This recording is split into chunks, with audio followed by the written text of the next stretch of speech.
નમસ્કાર દર્શક મિત્રો, વીઆર લાઈવના પાવર પ્લે કાર્યક્રમમાં આપનું સ્વાગત છે. આજે બુધવારે ગુજરાત રાજ્યના કેબિનેટની મીટિંગ મળી હતી. તેમાં ખેડૂતોને જે માવઠાના કારણે નુકસાન થયું છે તેનું જે વળતર ચૂકવવાનું છે એ બાબતમાં ગહન ચર્ચાઓ થઈ. 10,000 કરોડનું પેકેજ સરકારે જાહેર કર્યું અને હજુ કેટલા લોકોને સુધી એ બાકી છે એની ગહન ચર્ચા થઈ અને સત્વરે જેટલા લોકોને આપી શકાય તમામને ઝડપથી આપવા માટેની ચર્ચાઓ થઈ હતી. દરમિયાન જીતુભાઈ વાઘાણી મંત્રી, તેમને કેબિનેટ મંત્રી, તેમને પત્રકારો સાથે આ બ્રીફિંગ કરતી વખતે એમ પણ આક્ષેપ કર્યો કે કોંગ્રેસે બહુ જ પ્રયત્નો કર્યા, ટ્રેક્ટર રેલી કાઢીને એમ કહીને ખેડૂતોને ઉશ્કેરવાની કોશિશ કરી, પરંતુ ખેડૂતો તેમની વાતમાં આવ્યા નથી. ચર્ચા ખૂબ ગહન માગી લે છે, ડિટેલમાં ચર્ચા કરવી પડે તેમ છે. કોને છેતર્યા હતા એ ચર્ચા પણ આજના વિષયનો મુદ્દો છે. અને ચર્ચામાં આપણી સાથે ભાગ લઈ રહ્યા છે મનોહરભાઈ પટેલ, કોંગ્રેસ પક્ષના પ્રવક્તા, આપણી સાથે જોડાયા છે. આપણી સાથે જોડાયા છે સંજીભાઈ પંચોલી, ભારતીય જનતા પાર્ટીના પ્રવક્તા તરીકે વરિષ્ઠ પત્રકાર, વરિષ્ઠ નેતા છે, તેઓ પણ આપણી સાથે જોડાય છે. અને સમીક્ષક તરીકે વાસુદેવભાઈ પટેલ આપણી સાથે જોડાય છે. ત્રણેય મહાનુભાવોનું સ્વાગત કરું છું વીઆર લાઈવના પાવર પ્લે કાર્યક્રમમાં.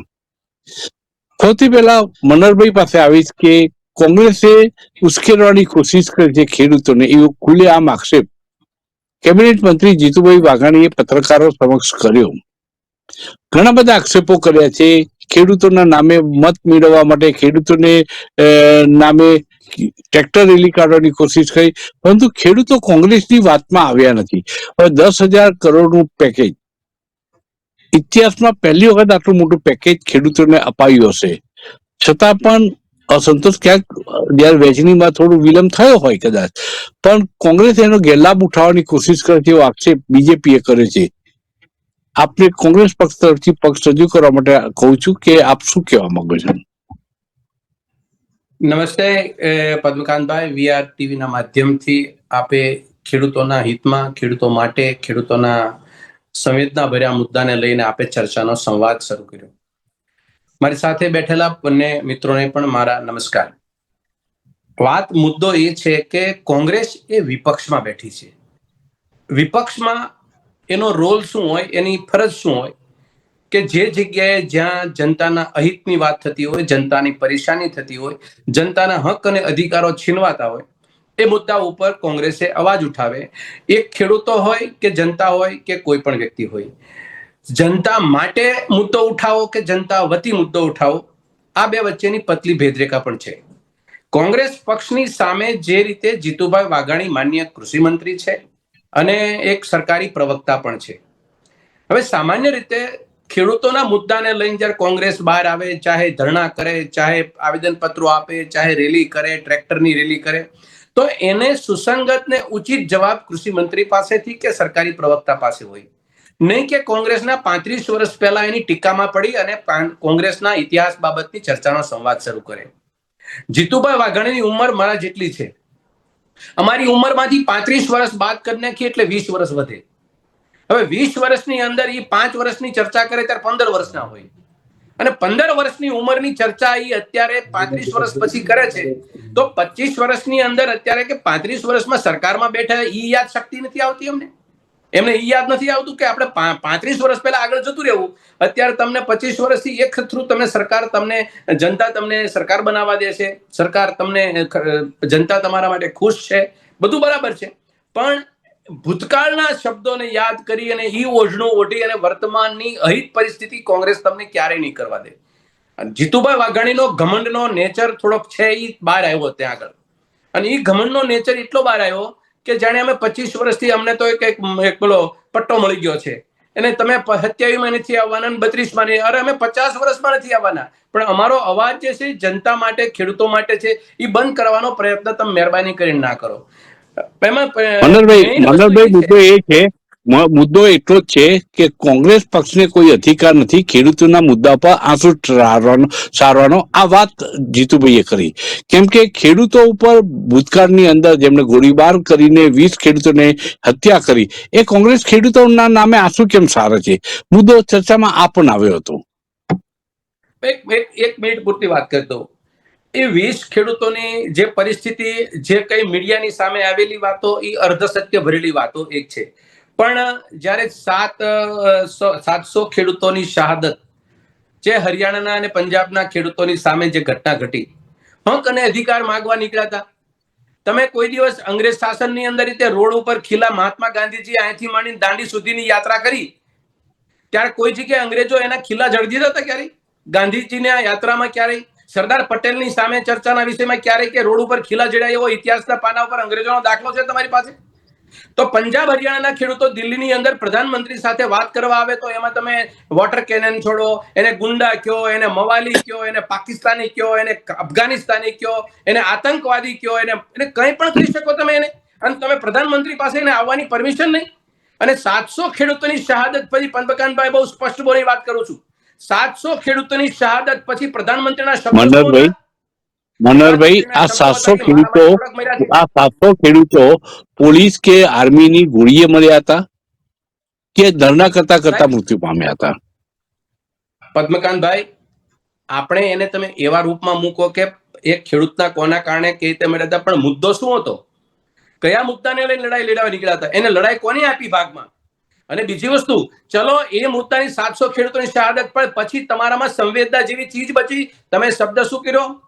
એને એમ કીધું, પ્રધાનમંત્રીના શબ્દો યાદ રાખવું બરાબર, ઓન સ્ક્રીન ઉપર પડ્યા છે શબ્દો, કે ખેડૂતો મારા માટે થોડાક મર્યા છે. અરે આ પ્રશ્ન અને સંવેદનાથી જવાબ આપવાને બદલે એવો સેમ જવાબ જીતુભાઈ વાઘાણી આપ્યો. જીતુભાઈ વાઘાણીના શબ્દો યા કે દુષ્કાળના સમયે ખેડૂતોને તમે મજૂરી કરવા મોકલ્યા. અરે તમારી સમજણ શક્તિ ભાડે આપી છે? તમે ખેડૂતોની સંવેદના સાથેનો મુદ્દો હતો કે ખેડૂતોને કોઈ પણ પ્રકારના દુષ્કાળગ્રસ્ત પરિસ્થિતિમાં કોઈ કામ ન હોય, તો તમે તો ગીતાને યાદ કરો. આપણે સંસ્કૃતિમાં એ છે, મફતનું લઈશ ને મફતનું ખાઈશ નહીં, કામ કરતો જા, હાંક મારતો જા, ઈશ્વર તૈયાર છે. આ ગીતાના સ્લોગનો યાદ કરી અને ખેડૂતોને દુષ્કાળના સમયે રાહત કામ આપવા માટે અને એ ઉચિત પગલું ભર્યું. એને તમે અત્યારે એવું કહો કે તમારા ખેડૂતના તમે ખાળિયા ખોદવા માટે મોકલી દે કે ચોકડીઓ ખોદવા મોકલી દે? આ પ્રશ્ન મનોહરભાઈ, આગળ પણ ચર્ચા આપણે કરતા રહીશું, મનોહરભાઈ આપણે આગળ ચર્ચા કરીશું. પરંતુ હવે સંજીવભાઈને પણ બોલવાની તક આપી, આગળ ચર્ચા કરીશું, ઘણું બધું ચર્ચાઓ કરીશું. સંજીવભાઈ, ખેડૂતોના મુદ્દા ઉપર 10,000 કરોડનું એક પેકેજ જાહેર કર્યું અને એ આપવાની વાત, એટલે આપવાનું લગભગ કામ પૂરું પણ થવાને આવે છે. પરંતુ એ સંજોગોમાં પોલિટિકલ રંગ આપવાનો જીતુભાઈ વાઘાણીએ જે પ્રયત્ન કર્યો એ ટાળવા જેવો હતો. એવું નથી લાગતું કે 30 વર્ષ પહેલા 1985માં ખેડૂતો પર ગોળીઓ છોડી હતી માધવસિંહભાઈની સરકારે? આ મુદ્દાઓને યાદ કરવાની અને ઉછાળવાની જરૂર નહોતી. ચૂપચાપ ખેડૂતોને આંસુ પોછવાનું કામ ચાલુ હતું, એ ચાલુ રાખવા જેવું હતું. શું કહેશો આપ? પદ્મકાંતભાઈ, જીતુભાઈએ કોઈ વાત કરવી નહોતી, પરંતુ જે રીતે કોંગ્રેસના નેતાઓ ઉશ્કેરણીજનક કાર્યક્રમો કરે છે, અને કહેવાય ને કે આપણે મોઢામાં, સિંહના મોઢામાં આંગળી નાખીએ તો શું થાય પરિસ્થિતિ, એટલે આ એવી પરિસ્થિતિનું નિર્માણ થયું છે. મારા મિત્ર મનહરભાઈ બહુ સરસ વાત કરી હમણાં કે અંગ્રેજો ખૂબ સારા હતા, એમણે ક્યાંય કોઈ જગ્યાએ દાંડી યાત્રા પર કે ક્યાંય અત્યાચાર નથી કર્યો. ખરેખર મનહરભાઈ, તમને ખૂબ અભિનંદન પાઠવું છું. તમે જલિયાવાલા બાગની ઘટના ભૂલી ગયા છો. એનો મતલબ એ છે કે તમે અંગ્રેજોના ચાહક છો અને તમે આ દેશમાં એ લોકોએ જે કર્યું એનાથી તમે ખુશ છો. જલિયાવાલા બાગની ઘટનાથી પણ તમે ખુશ છો. એટલે આ પ્રકારની માનસિકતા કોંગ્રેસના નેતાઓની છે. પદ્મકાંતભાઈ, ભારતીય જનતા પાર્ટીએ ખેડૂતોનું જેટલું ભલું કર્યું છે એ આજ સુધીના ઇતિહાસમાં આ દેશની કોઈ પણ સરકારે નથી કર્યું. ખેડૂતોને સન્માન નિધિ આપવાનું કામ કોની સરકારે કર્યું? ભારતીય જનતા પાર્ટીની સરકારે. ખેડૂતોને 0% વ્યાજ આપવાનું કામ કોણે કર્યું? ભારતીય જનતા પાર્ટીની સરકારે. ખેડૂતોને ટેકાના ભાવથી અનાજ વારંવાર ખરીદવાનું કામ કોણ કરે છે? તો એ ભારતીય જનતા પાર્ટીની સરકાર કરે છે. મહત્તમ વીજળી આપવાનું કામ ભારતીય જનતા પાર્ટીની સરકાર કરે છે. ખેડૂતોને ખાતર સારી રીતે મળી રહે, એમને બિયારણ સારી રીતે મળી રહે, એની કાળજી રાખવાનું કામ પણ ભારતીય જનતા પાર્ટીની સરકાર કરે છે. ટેકાના ભાવે અનાજ ખરીદવાની વાત આવે તો 15-20% લોકો, ખેડૂતોથી વધુ લોકો લાભ લઈ શકતા નથી, એ આપણે જાણીએ છીએ. બાકીના ખેડૂતોને એમના નસીબ પર છોડી દેવામાં આવે છે. ત્યારે મુદ્દો એ છે કે જો સહિષ્ણુતા હોય, સંવેદનશીલતા હોય, તો ખેડૂતો, દાખલા કે ખેડૂતો એક વખત એમની જણસ લઈને માર્કેટમાં આવી રહ્યા હોય ત્યારે કપાસની આયાત માટે પરવાનગી આપવામાં આવે, એના પર ટેક્સ દૂર કરવામાં આવે તો ખેડૂતોને એમ થાય કે ક્યાંક અમને અન્યાય થયો છે. તો ખેડૂત પોતાની વાતને રજૂ કરે એ સાંભળવા માટે પણ સત્તાધીશોએ પેશન્સ રાખવાની જરૂર છે, ધીરજ રાખવાની જરૂર છે. એ સાંભળવા જેવી હતી કે ભાઈ આ સમયે કપાસની આયાત માટે પરવાનગી અપાય નહીં, ખેડૂતોની જણસને ટેકાનો ભાવ જ ના આપવો પડે એ સ્થિતિ પેદા કેમ ના કરી શકાય. એક સંવેદનાની સાથે હું આ સવાલ પૂછું છું. આ બાબતમાં શું કહેશો? પદ્મકાંતભાઈ, આ વિષય પર આપણે વારંવાર ડિબેટ કરી ચૂક્યા છે કે જ્યારે આયાતનો પ્રશ્ન હતો ત્યારે એ આયાત ડિસેમ્બર મહિનામાં હવે પૂરી થશે. તમે સમજો, જે આયાત કરવાની હતી ડિસેમ્બર મહિનામાં પૂરી થશે અને ખેડૂતનો પાક, જે ગુજરાતના ખેડૂતોનો પાક છે, ચોમાસામાં તૈયાર નહોતો. જ્યારે આયાતની પરવાનગી આપી ત્યારે ગુજરાતના ખેડૂતો પાસે કે હિન્દુસ્તાનના ખેડૂતો પાસે ખેતરમાં પાક તૈયાર નહોતો. હવે જ્યારે ખેડૂતો પાસે ખેતરમાં પાક તૈયાર હશે તો એ આયાત માત્ર ડિસેમ્બર મહિના સુધી છે. એટલે આ વિષયની પણ આપણે વિગતવાર ચર્ચા કરી ચૂક્યા છે. એટલે જેથી આપણા ખેડૂતોને આ બાબતે કોઈ તકલીફ નથી પડવાની, અમારો જવાબ છે. હંમેશા એક પ્રશ્ન અનુત્તર રહ્યો છે કે ટેકાનો ભાવે ખરીદી કરવી પડે ખેડૂતો પાસેથી જણસ, એ સ્થિતિ જ પેદા ન થાય એ માટે નક્કર કંઈક થવું જોઈએ. એ બાબતમાં શું કહેશો?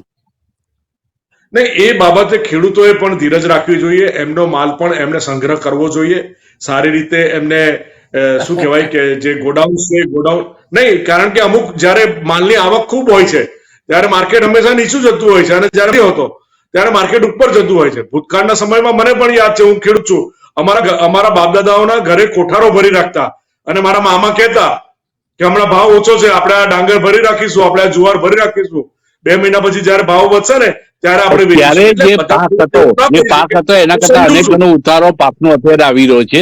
સંજીવભાઈ, કોલ્ડ સ્ટોરેજની શોર્ટેજ છે આપણા ત્યાં. કોલ્ડ સ્ટોરેજ જણસને સાચવી શકે, લાંબા ગાળા સુધી સાચવી શકે એ પ્રકારના કોલ્ડ સ્ટોરેજની અછત પણ છે અને એ કોલ્ડ સ્ટોરેજ ઉપર સરકારોએ ધ્યાન આપવું જોઈએ, ચાહે કોઈ પણ સરકાર હોય.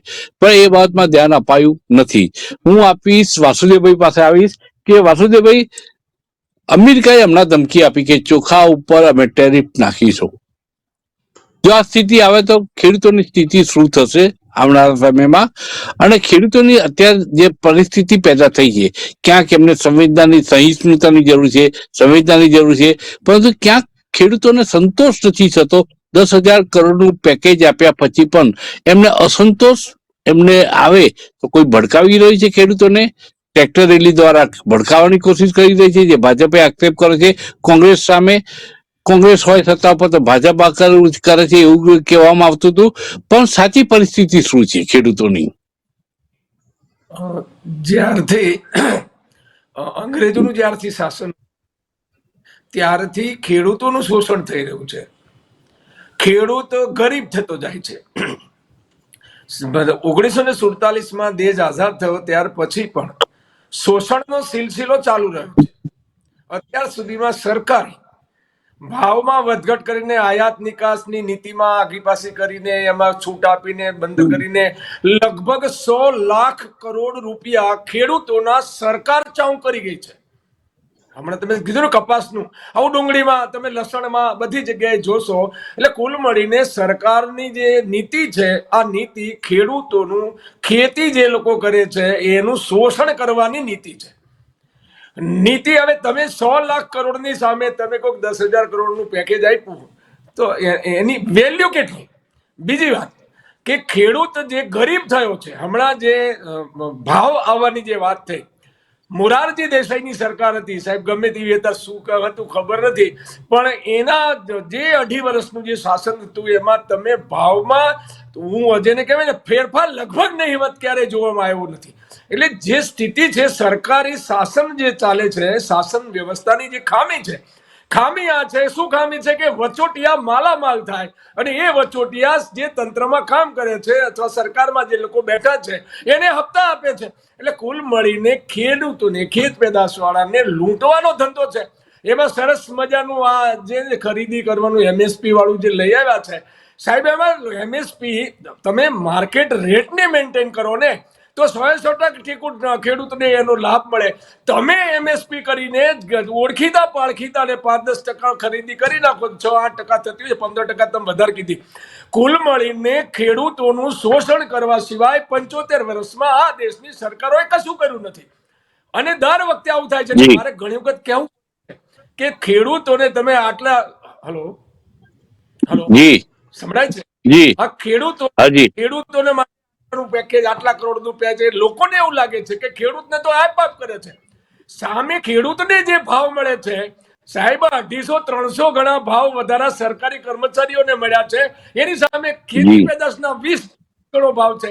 એટલે કુલ મળીને આ શોષણની પ્રક્રિયા છે. એમાં પછી સત્તાવાળા મનોહરભાઈ, કે હું હવે મનોહરભાઈ પાસે આવું છું. મનોહરભાઈ, ખેડૂતોના દેવા માફીનું કામ કોંગ્રેસના સમયમાં થયું હતું. નરેન્દ્રભાઈ મોદીની સરકારે દર 12 મહિને દર વર્ષે 6,000 રૂપિયા એના ખાતામાં, ખેડૂતના ખાતામાં એમને મૂકવામાં આવે છે.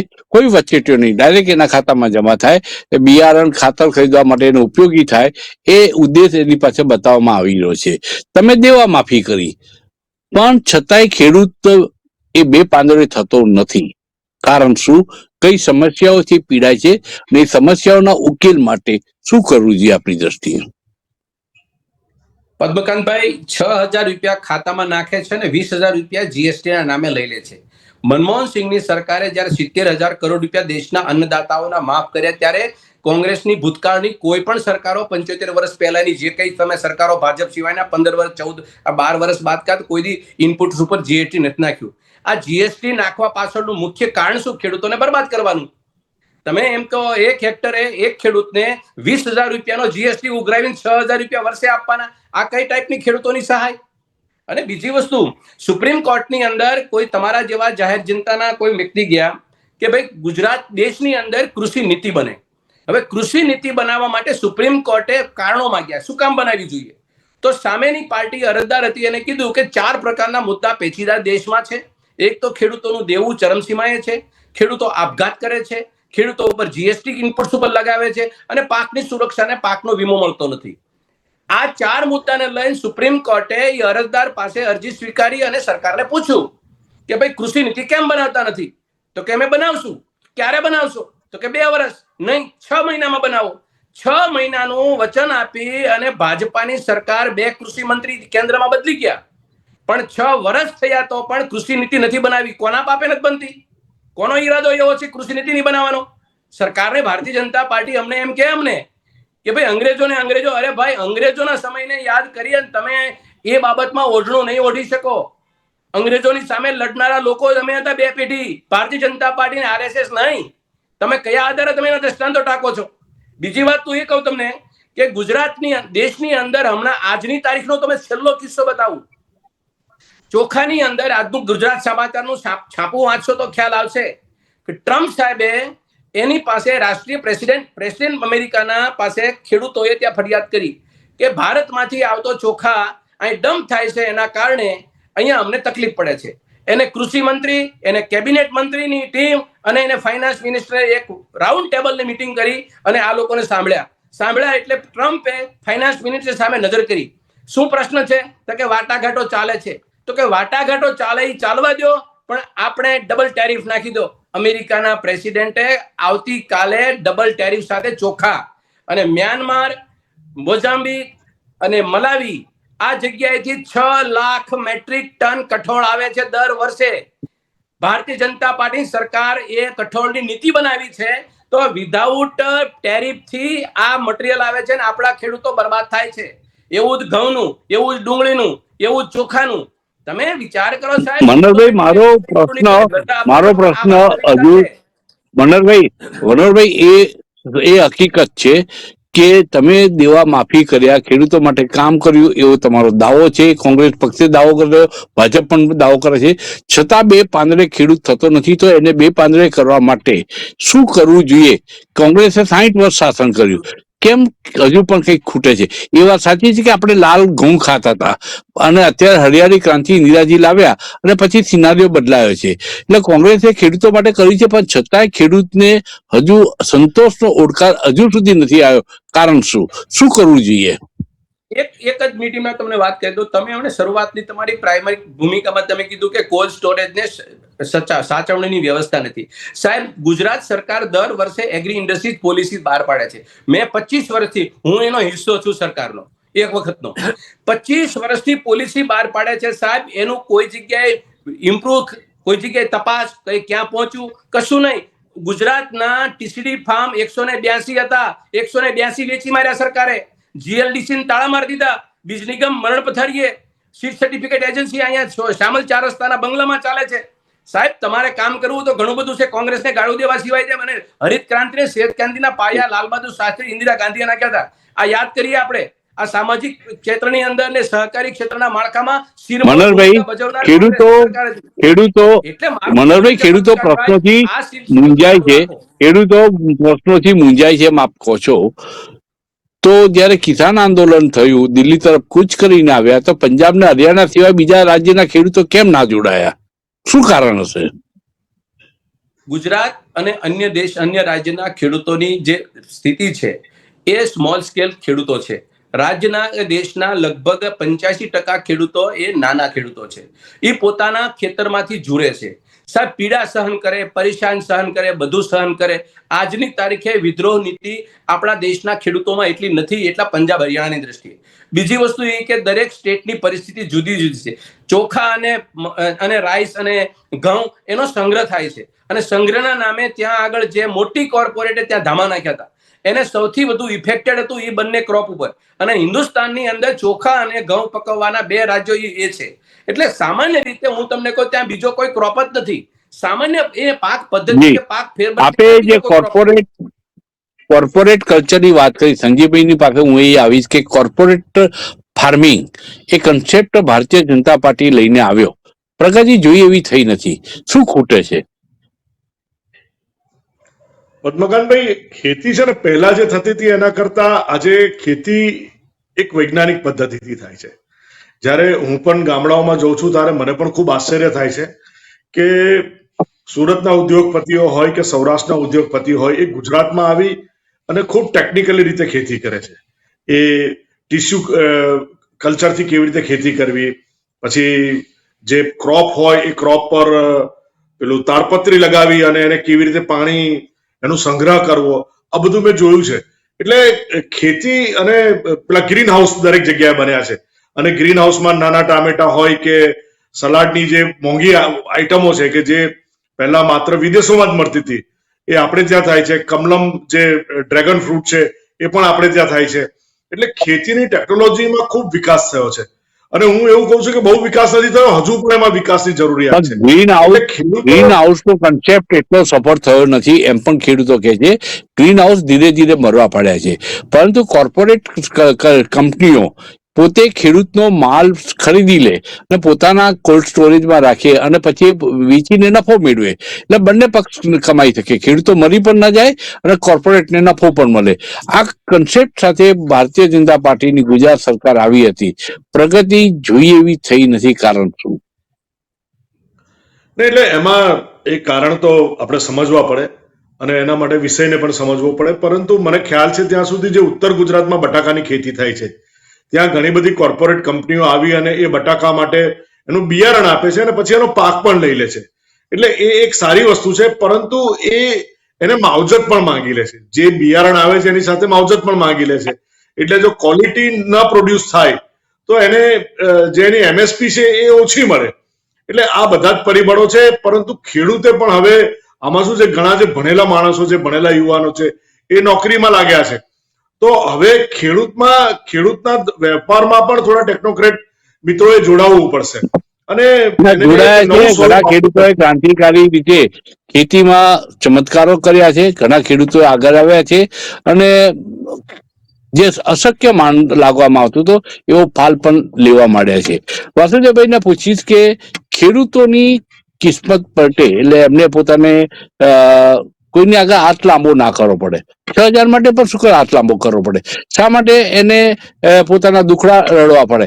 એ માટે શું કરવું જોઈએ? સ્વામિનાથન નો અહેવાલ જે છે એની અમલની વાત ઘણી વખત થતી હોય છે, પરંતુ હજુ ક્યાંક ખૂટે છે, નથી થઈ શકતો અમલ. શું કરવું જોઈએ? પેલી વાત એવી છે કે ખેડૂતો ગરીબ થઈ ગયા છે ને, એ સૌથી મોટી સમસ્યા છે. ગરીબ થઈ ગયા એને કારણે એ સંગ્રહ કરવાની એની કેપેસિટી છે નહીં. જ્યારે પાકે ત્યારે વેચી જ દેવું પડે, કારણ કે સામે એને દેવું કરીને પૈસા લીધેલા હોય છે. એટલે ખેડૂતોની ગરીબાઈ જ ખેડૂતોને મારી રહી છે. અને છેક અંગ્રેજોના સમયથી લૂંટ ચાલે છે, એટલે ગરીબાઈ વધવાનો આંક બહુ ઊંચો જતો રહ્યો છે. રહી વાત હવે પહેલા જે સમસ્યા પાક ક્યાં છે? થતો હતો વાસુદેવભાઈ, પહેલા જે પાક થતો હતો એની જગ્યાએ પાક તો વિપુલ પ્રમાણમાં થઈ રહ્યો છે. ક્યાંક માવઠું કે કુદરતી આપત્તિઓના કારણે ખેડૂત બિચારો બરબાદ થઈ રહ્યો છે. નહીં, સવાલ શું, માનો કે આજે પણ સુખી સંપન્ન માણસ ખેતી કરે છે તો ખેતીમાં કમાય જ છે, એને કઈ વાંધો. મૂળ ખેતી જે ગરીબ માણસ ખેતી કરે છે એનું શોષણ થઈ રહ્યું છે, અને એની સંખ્યા નાના ખેડૂતો 80%, 85% નાના ખેડૂતો છે, એનું શોષણ છે. આ સમસ્યા છે. રહી વાત આમાં છે ને, મૂળ ભાવ નથી સરકાર મળવા દેતી, એ સમસ્યા છે. મેં તમને કહ્યું ને કે ભાવ વધારો, આવક જે છે 1973 ની કમ્પેરિઝનમાં આવકની જે ઘઉંના પાક કે કોઈ પાકની તમે ગણો તો ખેડૂતને 20% વધારે ભાવ મળ્યો છે. જ્યારે પગારો જે છે સરકારી માણસોના અથવા તો કંપનીના પગારો છે ને, એ 200 ગણા, 250 ગણા, 300 ગણા વધ્યા છે. એ જો એને ભાવ જે છે, માની લો કે 1947 નો જે પેરિટી રેટ હતો કૃષિ પેદાશોનો ને બાકીની પેદાશોનો ને આ પગારોનો, એ આપી દે તો કોઈ સમસ્યા જ નથી, ખેડૂતને કોઈ તકલીફ પડવાની સંભાવના નથી. મૂળ ટૂંકમાં અત્યારે એવું લાગી રહ્યું છે, અને ત્રણેય મહાનુભાવો મારી વાત સાથે સંમત થશે કે આ સબ્જેક્ટને ન્યાય આપવા માટે 30 મિનિટ પણ ઓછી પડે તેમ છે. પરંતુ આપણે એટલું ચોક્કસ રાખીએ કે મનસૂબો જોઈએ ખેડૂતોની કિસ્મતને ઉજાડવા માટેનો, એને વધારે સુખી સંપન્ન, સાધન સંપન્ન કરવા માટેનો 30 મિનિટમાં ન્યાય આપી શકાતો નથી. એ એક સ્વીકાર સાથે અહીં ચર્ચાનું સમાપન કરું છું. આ હતી આજની વાત પાવર પ્લે કાર્યક્રમમાં. ફરી મળીશું નવા વિષય સાથે. પાવર પ્લે કાર્યક્રમમાં અત્યારે રજા આપશો.